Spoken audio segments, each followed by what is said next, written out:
Hello, hello, hello, and happy Thanksgiving to everyone out there in the Detroit Lions Believe in Lions post Thanksgiving wrap up. Now, didn't quite end the way we wanted it to, but it was a hell of a game between the Buffalo Bills and the Detroit Lions. The crowd was electric, and I am joined, as always, by a man who experienced that electricity firsthand multiple times with the crowd buzzing all around him. It is the one, the only, the interception leader, All-Pro Glover Quin. Yes, sir. What's up, man? What's up, man? I know Fort Field was rocking, bro. Like, golly, I could feel the energy from where I was watching the game. It was a wild game. And so I've been to, this was the sixth home game I've been to the Lions. I saw the Lions play the Cardinals back when Anquan Bolden and Larry Fitzgerald and Kurt Warner were there. Saw the Chargers after LaDainian Tomlinson had left on Christmas Eve. Saw the Patriots on Thanksgiving. And then I saw the Lions beat the Packers when the season was already over at one point.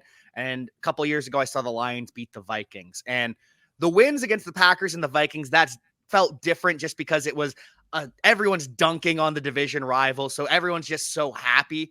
This was something I've never experienced. The electricity, the expectation that it's not over. We are still in this. We can beat the Buffalo Bills.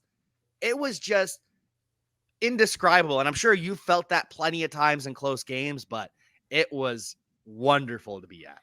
Yeah, man. When you're playing those close games and you're fighting and you're scratching and you got that crowd behind you, like it just makes you want to make that play, man. And I can remember multiple times just being on the sideline or being on the field and just like it's that time.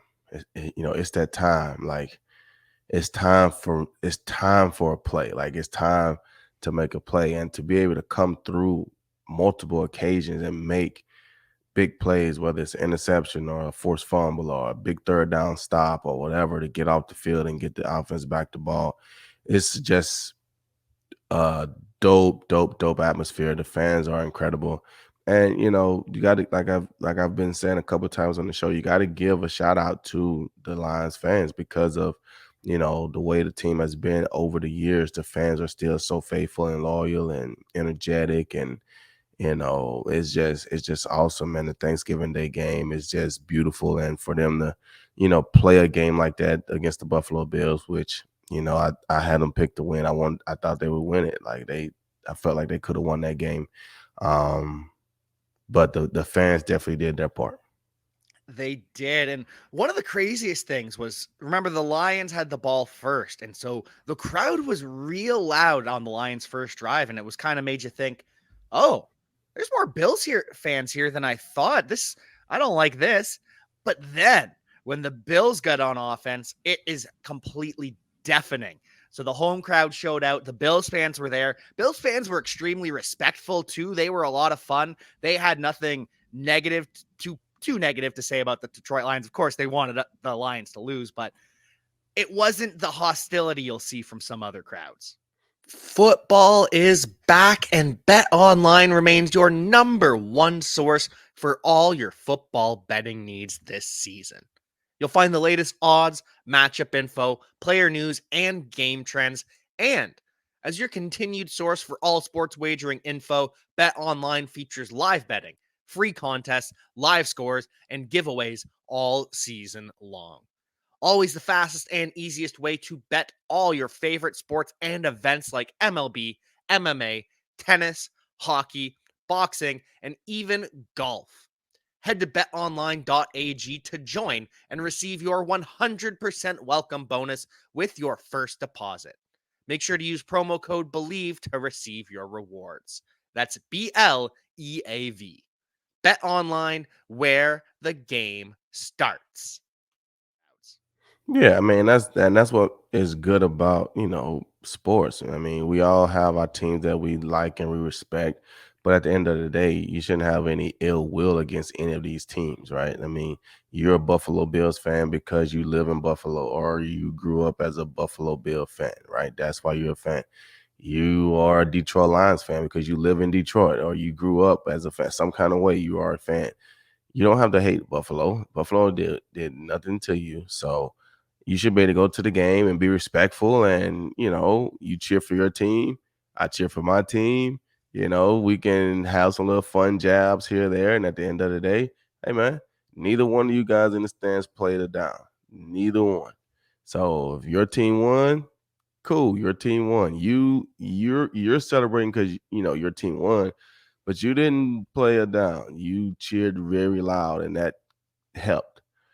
But I mean, when they have all the fights and this and that, I'm just like, what are you guys doing? Like, they take it way too serious. But some fans are like that. But I'm glad that the Bills fans were respectful, and that just makes for a great environment, makes for a great game, and it's all fun. It's Thanksgiving Day, so hopefully everybody made it out of there safe and had a good time. And that's always what we're hoping for, especially holiday season. And last thing about my experience at the game is as soon as you walk down and you can see the field, as soon as you get a view of the field, there are three players that stood out immediately. And it was Aidan Hutchinson, it was Penei Sewell, and it was Dan Skipper. And of course, Dan Skipper is taller than absolutely everyone. But with Aidan and Penei, they were just so large, but moved so well. And the face paint that they've got, Aidan with the scar on his face, Penei was all decked out. They stood out immediately. And it's so cool that the last two first round picks are your off the bust first guys. Oh yeah, I mean, those guys are huge, man. Like, people don't The realize it. whole O line, really. When you see those guys on TV, sometimes they don't look as big, and when you see big people around other big people, then they don't look as big because everybody's big.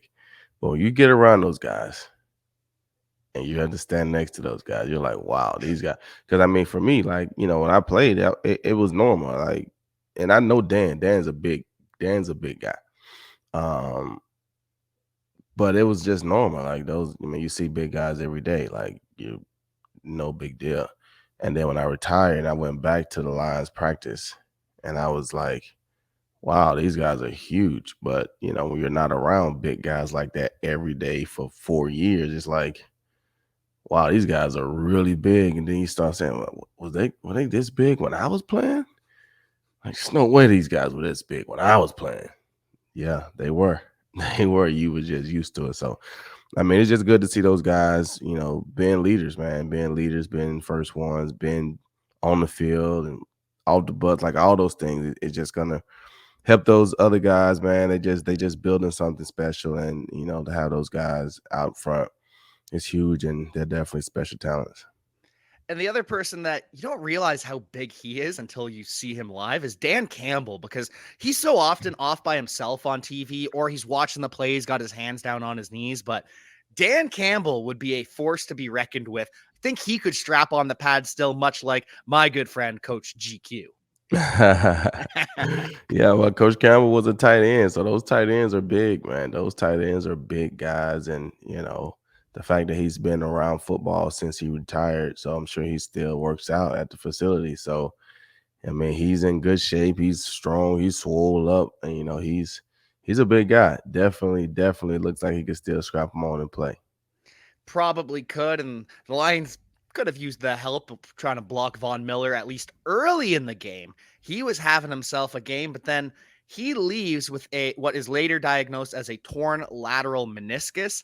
He's going to miss the next 7 to 10 days. Then they're going to reevaluate, see where he's at, and see if Von Miller can return this season or if they're going to have to shut him down, because he needs surgery no matter what to repair this torn meniscus. It's just a matter of when, not if. So either way, we hope Von Miller gets well soon, because it really sucks to see a player go down, such a special player. Right. You never want to see that, especially like you said, a special player that we've all grown to like and love over these years for all the different teams, and the way he plays the game, the things that he can do. You just expect him to make that play. You just expect, oh man, watch out for Von Miller if you're on the opposite team.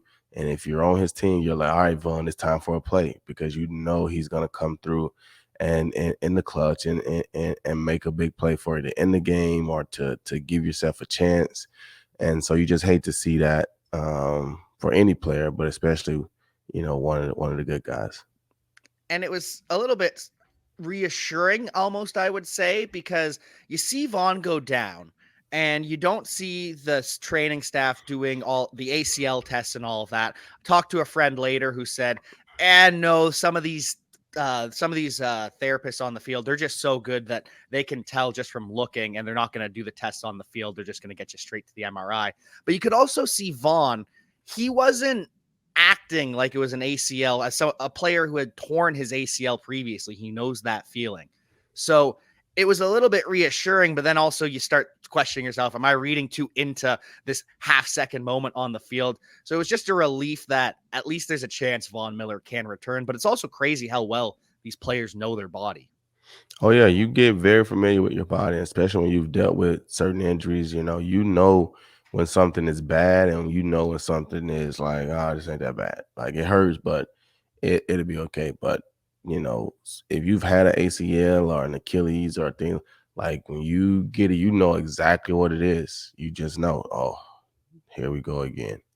Um, so yes, luckily it was an ACL, lateral meniscus. He can play with that. I tore that when I was in college, my senior year. I had a lateral meniscus tear, and I I finished the whole season. I had to. It's my senior year, so I couldn't sit down. Did you So get hopefully, surgery after your senior season yeah. then? Mhm. Okay. As soon as the season was over with, luckily we didn't make a bowl game that year, so I was able to get a surgery in November and start the recovery so I could be, healthy by the combine and some of the All-Star games. I had just really got healthy enough to play for the East-West Shrine game. And but if we went to a bowl game and not played until December, I would have had to probably make a decision. Do I wait to get this surgery, or do I miss the bowl game so I can go ahead and get the surgery? Because if I would have got the surgery, after the bowl game, late December, early January, I probably wouldn't even been ready for the combine because I wouldn't even been able to train Mm-hmm. because I would have just been, you know what I'm saying? So, you know, you want to make bowl games, but for me, I'm glad, fortunately, my senior year, we didn't make a bowl game. So it worked out. But Yeah, yes, I did have surgery. you didn't have to make that business decision, which a lot of these younger players do. And especially at the time that you would have had to make that decision, people even now are a little bit overreactive when players opt out of bowl games. So just interesting to see how we've evolved, and glad you didn't have to make that decision. Yeah. And like I say, if you're healthy, go and play. I understand that. But if if you know you're gonna have to have a surgery, and you're a potential, like I said, if you're a Jameson Williams type of person, right? A sure first rounder, well then that's a different story. But if you are, a mid rounder or a late rounder, a potential, you got a chance, but you got to have a good showing at some camps or some workouts or some combines. If you get to go, like you got to have some good showings to if you need a surgery, going to that bowl game is gonna be cool, but that's gonna put you 6 weeks because that bowl game is gonna be 3 to 4 weeks after the regular season. It's gonna be 3 to 4 weeks. I mean, some seasons are over with right now, and bowl games won't start until mid-December, a week before Christmas, somewhere up in there, December the 20th or somewhere in there. So that's already almost a month that you could have been had that surgery and starting your recovery process. So that's a decision that you got to make. And like I said, I'm glad I didn't have to make it because I wasn't a surefire first rounder, right? So being a fourth rounder, I probably helped myself by being able to play in the East West Shrine game and by being able to go to the combine and have a good performance and being able to have a couple personal workouts and be at my pro day and perform well at those events. That probably helped me get bumped up to the fourth round. I probably would have went undrafted or super late if I hadn't been able to perform well at those events. So, like I said, I'm glad that we didn't make a bowl game and I was able to have that surgery and then start the recovery process. And this is just me speculating too, but I'm sure when teams see that, hey, this guy, he's just coming off of a meniscus surgery. He's still technically rehabbing, and he put up what numbers? That I'm sure impresses teams and also moves you up the board as well. So it all worked out the way it was supposed to. Back to this Thanksgiving Day game. What did you see from the Detroit Lions defense? Because they did harass Josh Allen throughout the game. Rookie James Houston, his first game ever, 2 2 sacks. sacks. And those were big sacks. And, a couple of them were, if he don't make those sacks, Josh Allen may still be running. And that was one thing that, that we saw. I felt like they did a good job containing Stefon Diggs and Gabe Davis for the most part. And it was just kind of like, Josh Allen was like, bump it, I'm just going to run it. And he started understanding the coverages that they were playing and the opportunities that he will have to run. And he just took off running. And I felt that he hurt the team, you know, with his running ability. And then they understood, okay, well, they don't have Jeff Okudah. They're this, they're that. So they're going to double team Stefon Diggs. They're going to double team, Gabe Davis in times and this and that. So Isaiah McKenzie, you're going to have to come alive. And this is what we're going to do. We're going to line you up on one side and we're going to run you all the way to the other side. And you have to outrun your guy. And once again, Will Harris, if you're playing that coverage down to the end zone and they're double teaming Gabe and they're double teaming these other guys, you cannot play outside leverage. You have to get inside and force them to throw the ball to the outside. If you get outside leverage and you allow the receiver to run all the way across the field, you are not going to catch him. You are not going to catch him. It just is what it is. You got to get inside, get your hands on him, and force him to run to the corner. Force him to throw the ball in the corner of the end zone. You give him the whole field, I can make that throw. So that's what they were doing, and the Bills exposed that several times, because it's tough. It's tough. That's a tough assignment being one-on-one because they know you're doubling and they know that's where they're going. So, and I thought he did a decent job, but I don't think they got, even though they had the 2 sacks, I don't think they had enough pressure on Josh Allen. I thought he was way too comfortable, and then when he didn't see anything open, he just took off running with little to no resistance. So those are some of the things that I felt like hurt them.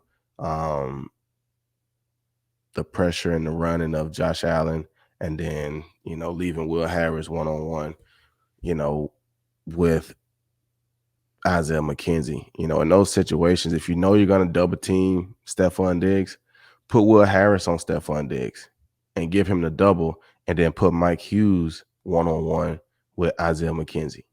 Put your best slot guy on that guy that you know they're going to throw the ball to, and he got to win. But when you put your top corner on Stefon Diggs and give him the double team, you're wasting 2 players, in my opinion. And when you compare it to the Giants game the week before, the Bills did a lot of the same things with Isaiah McKenzie that the Giants did with Wan'Dale Robinson. However, with the Giants, it was only Wan'Dale Robinson catching those crossers. And so when that's the only player making plays at all, you can live with that. You're not stressed about it.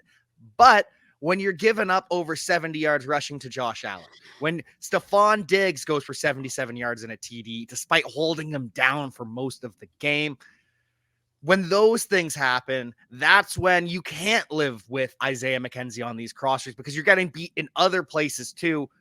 Got to do your job. You got to shut him down here. We cannot be getting beat at multiple facets of the game. And that just unfortunately started to happen as the game went on. Yeah. And I mean, like you said, when you're playing against the Giants, they didn't have any other receivers that they really, they got Kenny Golladay, but he's been injured. And, I don't know how good of a grace he is with the Giants anyway. So they didn't really fear or have any other receivers that they, but when you're looking at the Bills, you having Stefon Diggs, he's always that threat. So even though they're holding him down, they got to continue double teaming him or doing whatever they can to hold him down.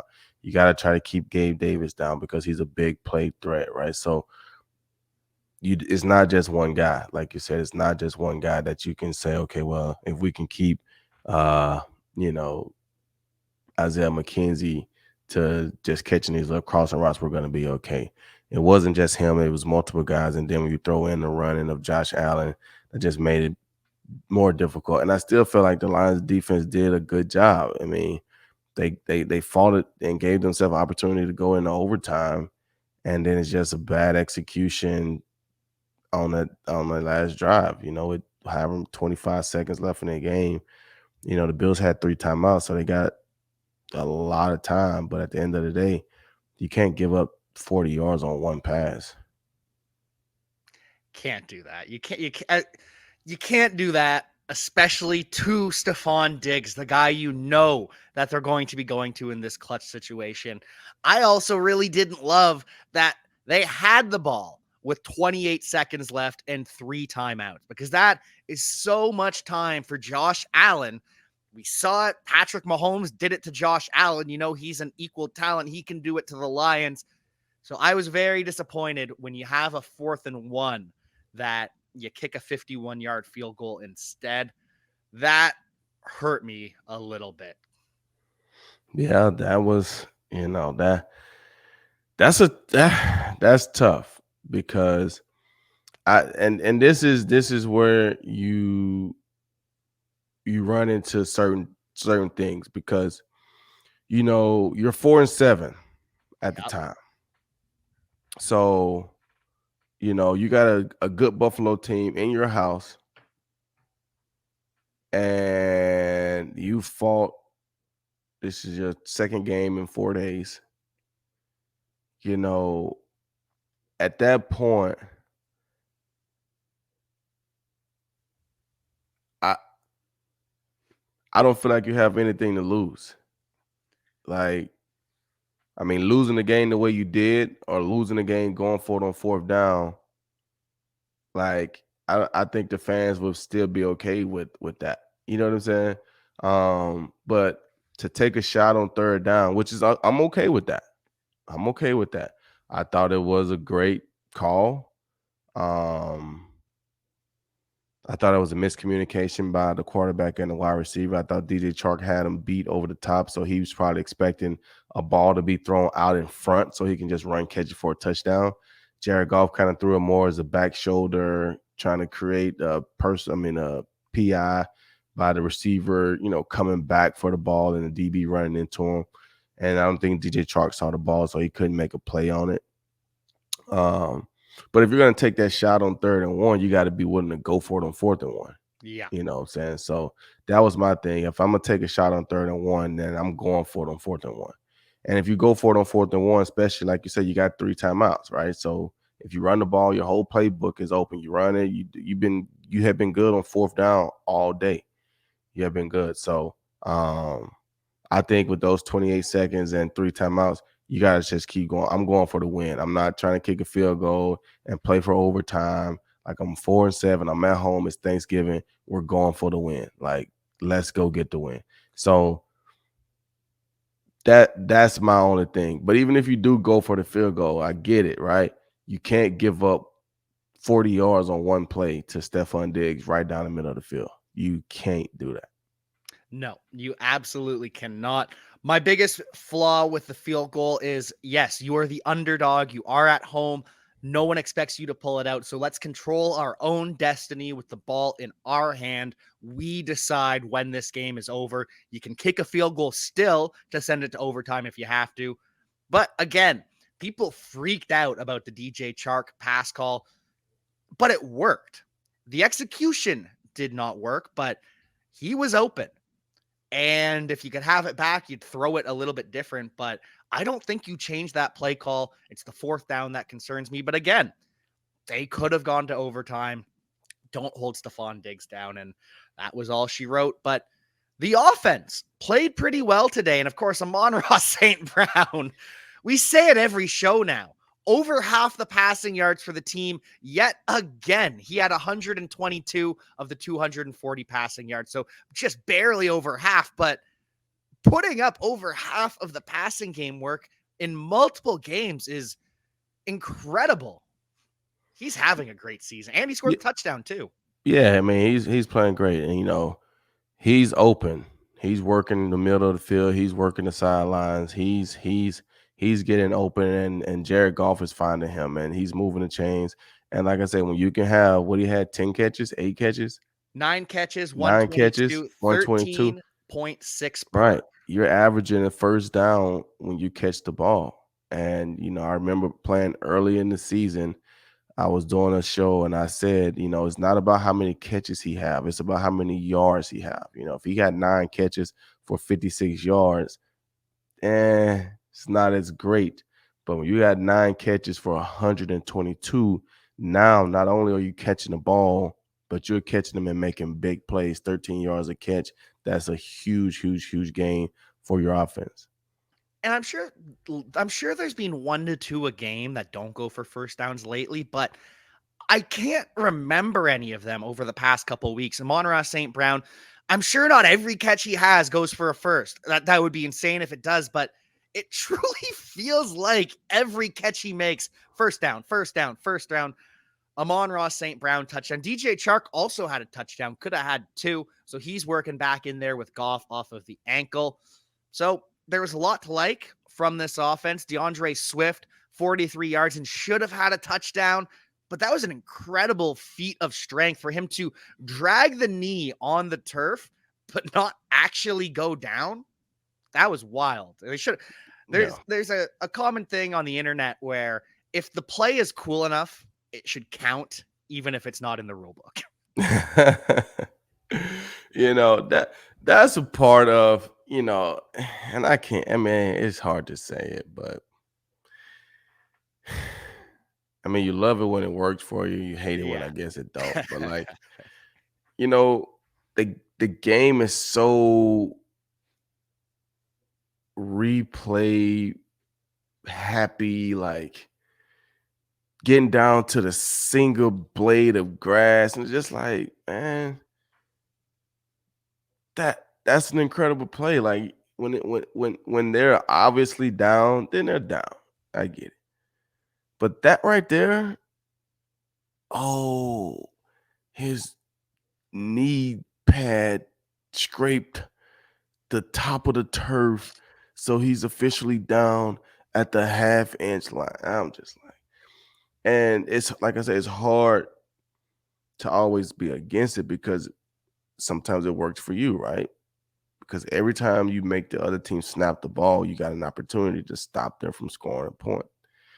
So it just sucks at times, you know what I'm saying? Sometimes I wish, you just had to, you had referees and they make the call. Sometimes they're gonna get it wrong, sometimes they're gonna get it right, but that's the human nature of it.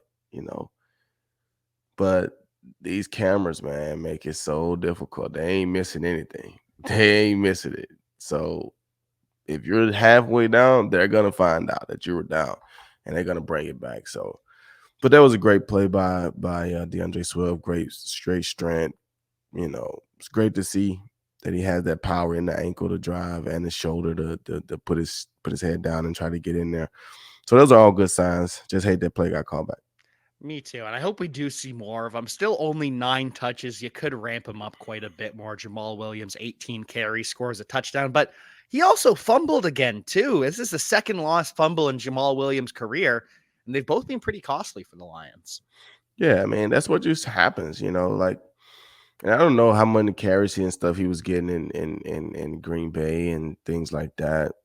But when you're not carrying the ball that much, it's easy not to fumble as much because you don't have as many chances to fumble. But when you're getting the ball 18, 20 times a game, now you're getting hit 18, 20 times a game. So you got 18, 20 chances to fumble.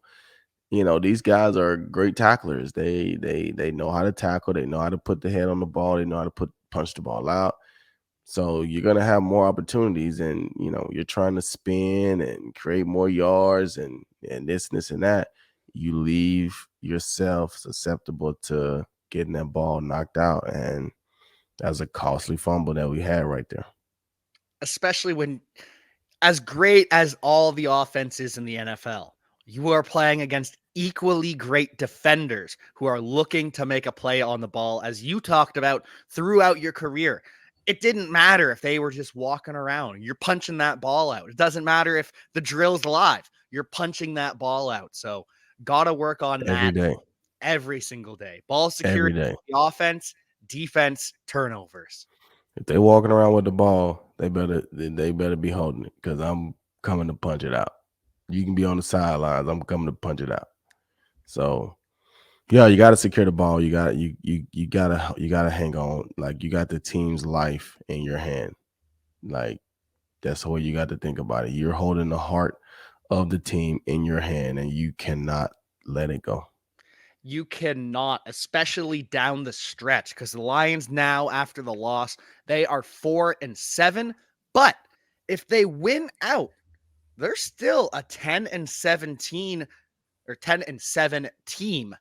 That is still in the playoff mix. And so when you look at the rest of the NFC, we're gonna call the Eagles and Vikings locks for the playoffs. We've been doing that for a while. 9-1 and 9-2. Maybe the Eagles lose the division if something happens, but it's gonna be tough to fall from 9-1 to out of the playoffs. Seems as though the 49ers are rolling at the right time. They're only 6-4, but I think they're going to take the division, which means they will also take the 3 seed because the NFC South, Buccaneers versus Falcons, only one of those teams is making it. I don't see a world where both the Bucs and the Falcons make the playoffs. Do you? No, I don't. Not a chance. Mm-mm. And so you got the Cowboys at 5. They're 8-3, so they're close to a lock. They're not quite there. So then you get the Giants in 6th place. They are 7-4, and the Lions have the head-to-head over the Giants.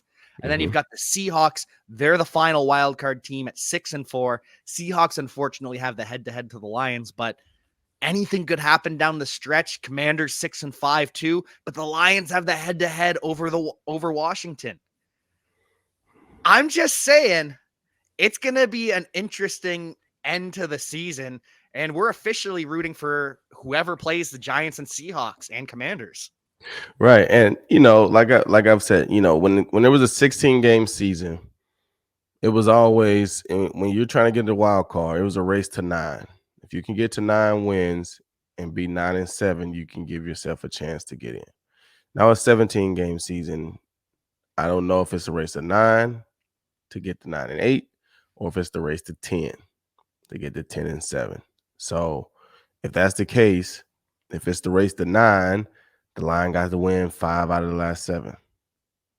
The Giants got to lose, 5 out of the last 7 because they're already at 7 wins. So they can't get to 9. So we can't have them win, more than 2 games down the stretch, right? And Seattle's already at 6 wins or 4 wins, whatever they're at. So that's what you're looking at. It's the race to 9. Can the Lions get to 9 wins, and then can those other teams not get to 9 wins, or can they only get to 9? And like you said, the Lions got the tiebreaker over a couple of those teams. And Seattle's going to have to play the San Francisco 49ers again. They're going to have some division games that's going to make it, tougher. The Giants in the same way, right? They already played the Cowboys again, got the loss. They're going to have to play the Eagles again. That's going to be a tough one. They're going to have to play the Commanders again. So they're going to end up having to play each other, and that's going to create opportunity.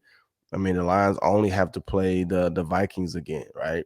They should be able to get a win over the Bears. They got Jacksonville coming up, so they may have a slighter, easier road than some of these other teams. So you just got to play the games week in and week out, and try to stack a couple wins together. Try to go on another, 2 or 3, 4 game win streak, and just see where you end up in the end. And as always, you can only control what you can control. The Lions have no way to impact losses for the Giants, for the Seahawks, unless they want to start paying to send Lions fans to make the crowd noise louder for the opponent. But even then, that's a very small way that the Lions can impact it. They really can't control this, but they can control beating the Jags at home next week. They can control beating the Vikings at home the week after, a team that they were this close to beating in the first matchup. So we know it's possible. Then 2 road games, the Jets, who are kind of trying to figure it out. They've officially benched Zach Wilson, which we didn't see coming. They got Mike White in. Then it's the Panthers on the road. We all know the Panthers.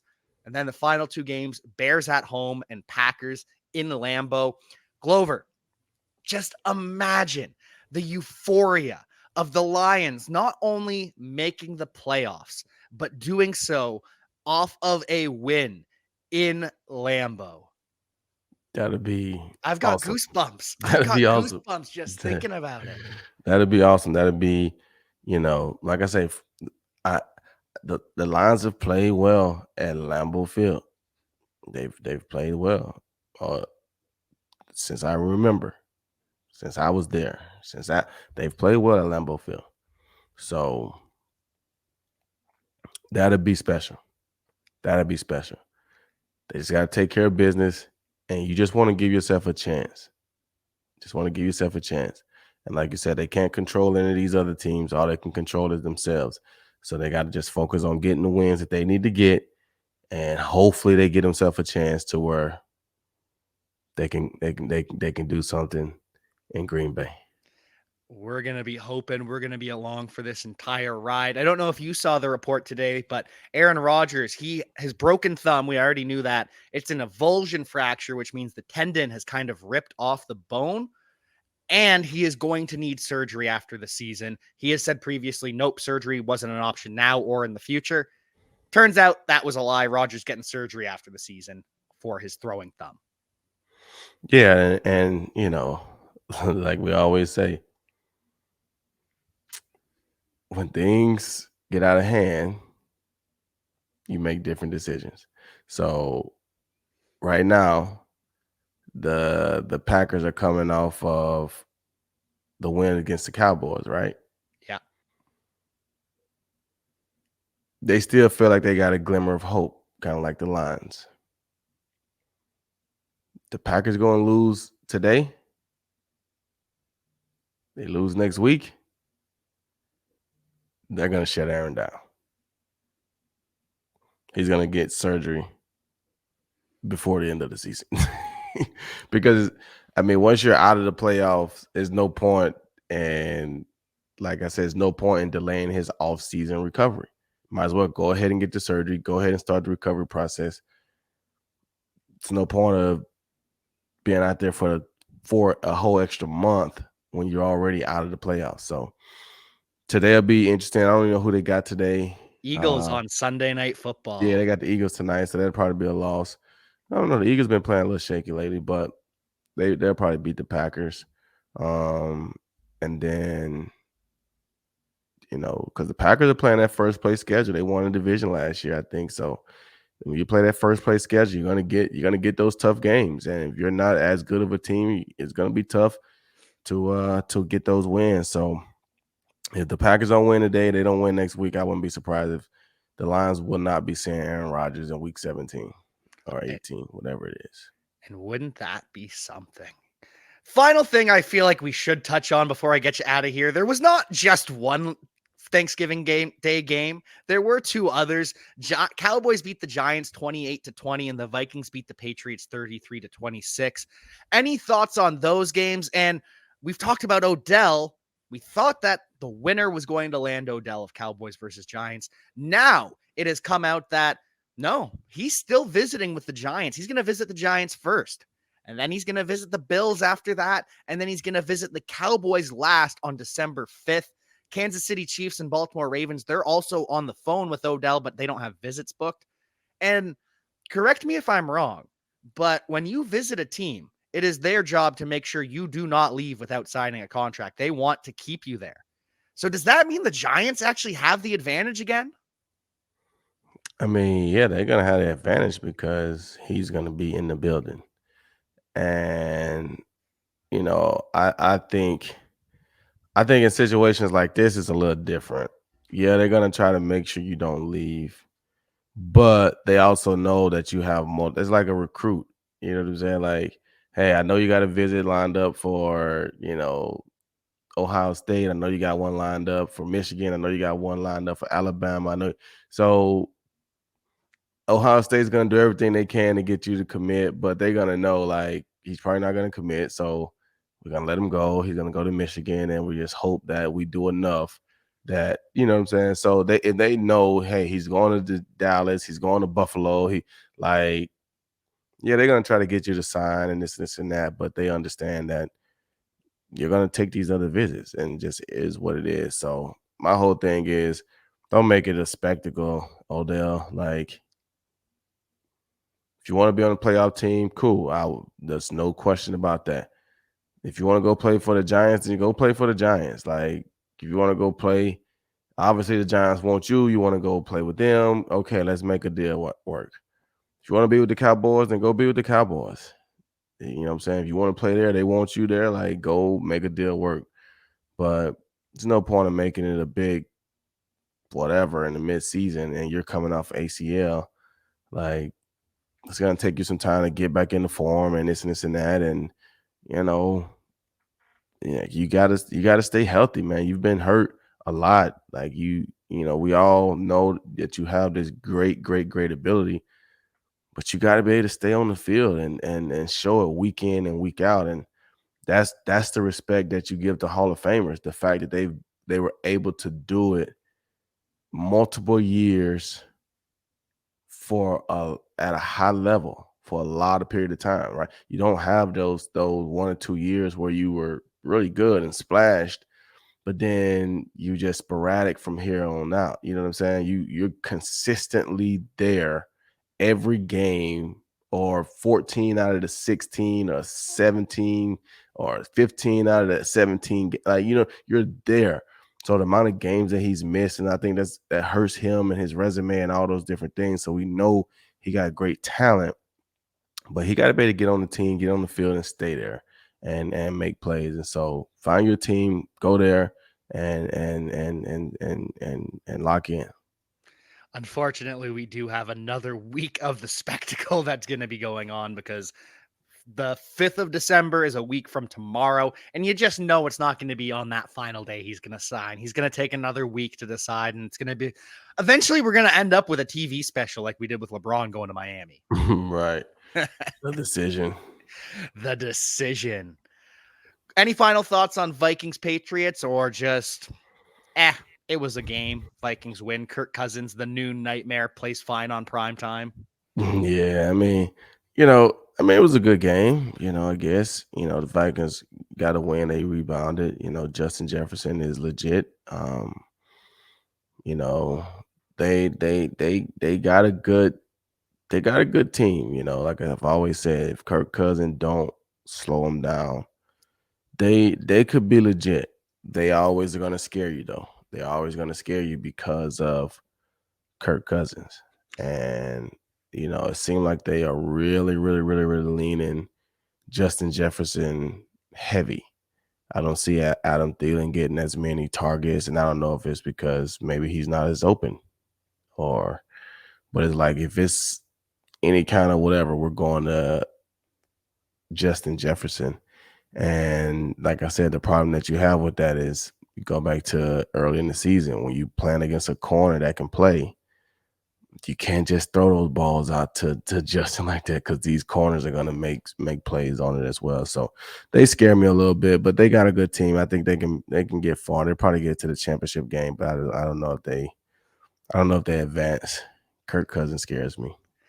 They're that team that every team facing should be terrified of, because it could happen just like that, where they're all of a sudden Justin Jefferson takes a 90-yard TD. But they also should scare themselves, because you never know when Kirk Cousins is going to take a knee instead of spiking the ball to run out the half, and now you don't get a field goal. Right. Yeah. So it's Yeah.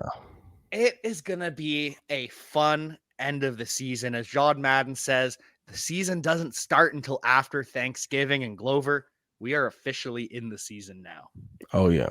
And it's fun. We got some great matchups, great storylines, great, playoff races down the stretch. So every one of these games are going to be important. I can't wait to sit back and watch and see how it play out. Any pluggables to plug, or any final takeaways before we get you out of here? Oh man. Nah. I don't really have anything, man. Just enjoy football, enjoy the holidays, and I'm on Instagram, I'm on Twitter, I'm on Check out the pages, follow us, support our podcast. That's about it. And go dirtbags, right? Go Dirtbags. We're out of the season right now. We're in the winter break. We won't start back up until